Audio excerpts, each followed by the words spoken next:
నమస్తే అండి. ధురంధర్ 2 ఈ సినిమా బ్లాక్ బస్టర్ హిట్ కొట్టింది. ప్రతి భారతీయుడిలో ఒక దేశభక్తిని రగుల్చినటువంటి సినిమా ఇది. ఇంత గొప్ప సినిమా వస్తే మన తెలుగు రాష్ట్రాల నుంచి సినిమా యాక్టర్లు అయినటువంటి అల్లు అర్జున్ గారు, మహేష్ గారు, రామ్ చరణ్ గారు, ఆ పక్క ఇండస్ట్రీకి సంబంధించినటువంటి అనేక మంది తమిళ వాళ్ళు కావచ్చు, కన్నడ వాళ్ళు కావచ్చు, వీళ్ళంతా కూడా రెస్పాండ్ అయినా. మరి ముఖ్యంగా అల్లు అర్జున్ గారు అయితే మరి స్పెషల్ స్క్రీన్ నేర్పించుకున్నాడో తెలియదు కానీ ఈ సినిమా వచ్చిన ఫస్ట్ డేనే సినిమా చూసి దీనికి సంబంధించిన రివ్యూ ఇచ్చినాడు. కుమ్మేసింది బ్లాక్ బస్టర్, ఇంకా దీన్ని ఆపేదల్లే ఆ రేంజ్లో ఉంది సినిమా అని చెప్పినాడు. తెలుగు వాళ్ళు, తమిళ వాళ్ళు, కన్నడ వాళ్ళు ఎవరికి కూడా భయపడను. కానీ మీరు ఇక్కడ గమనించినట్టయితే బాలీవుడ్కి చెందినటువంటి ఒక్క సినిమా యాక్టర్ కావచ్చు, ఒక సల్మాన్ ఖాన్, షారుఖ్ ఖాన్, హృతిక్ రోషన్, ఇంకా పనికిమాలలో ఎంతమంది ఉన్నారు కదా, రకరకాల బ్యాచ్ అంతా ఉంది కదా, చివరాఖరికి ఎవరైతే ఈ సినిమా హీరో అతని యొక్క వైఫ్ దీపికా పడుకొని కూడా స్పందించలేదు. రణ్వీర్ సింగ్ వైఫ్ ఆలియా భట్ హస్బెండ్ ఇంకోటి ఉన్నాడు కదా. సో ఇలా ఈ బ్యాచ్ అంతా కూడా ఉందన్నమాట. వీళ్ళలో ఒక్కడు కూడా ట్విట్టర్లో ఒక ట్వీట్ వేసినటువంటి పాపాన్ని బాల ఈ సినిమాకి సంబంధించి.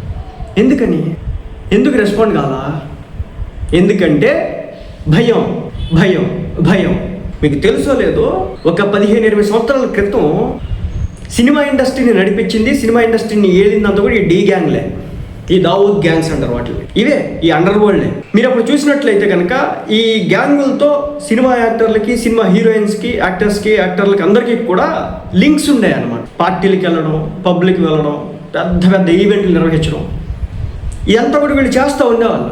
ఇప్పుడు నేను ఇది ఎందుకు చెప్తున్నానంటే, అంత పెద్ద సినిమా వచ్చింది, 2000 కోట్ల కలెక్షన్స్, సినిమా సునామీ సృష్టిస్తూ ఉంది, మతంతో సంబంధం లేకుండా బ్రహ్మరథం పడతా ఉన్నారు దేశ ప్రజలు. అలాంటిది నిజం ఇంకొక మాట చెప్పనా, ఈ సినిమా చూసి పాకిస్తాన్లో ఉన్నటువంటి పీపుల్, మీరు చూడండి పాకిస్తాన్ పబ్లిక్ రియాక్షన్ అని చెప్పేసి ట్విట్టర్లో వీడియోలు వస్తూ ఉన్నాయి మనకి. చూడండి వాళ్ళ రియాక్షన్లో చూడండి, సినిమా అద్భుతంగా ఉందంటున్నారు. ఈ సినిమాలో ఎవరైతే ఆదిత్య ధార అతను చెప్పింది ఏంటంటే, నేను పాకిస్తాన్ పీపుల్కి అక్కడ కూడా ఎగరెస్ట్గా మాట్లాడలేదే, పాకిస్తాన్లో జరుగుతున్నటువంటి పాలిటిక్స్ గురించి నేను మాట్లాడా, పాకిస్తాన్లో ఉన్నటువంటి టెర్రరిజం గురించి నేను మాట్లాడా, పాకిస్తాన్లో ఉన్నటువంటి ఈ బ్యాచ్లు ఏవైతే ఉన్నాయో, మృగాలు ఉన్నాయో, ఈ బ్యాచ్ గురించి నేను మాట్లాడా. నేను నిజాలు మాట్లాడాను. దాంట్లో ఈ నిజాలు చెప్పిన దానికి ఆ పనికి మాలోళ్ళు నోరెత్తడానికి భయపడతా ఉన్నారు సినిమా యాక్టర్లు. బాలీవుడ్కి సంబంధించి ఏదైనా జరగవచ్చు.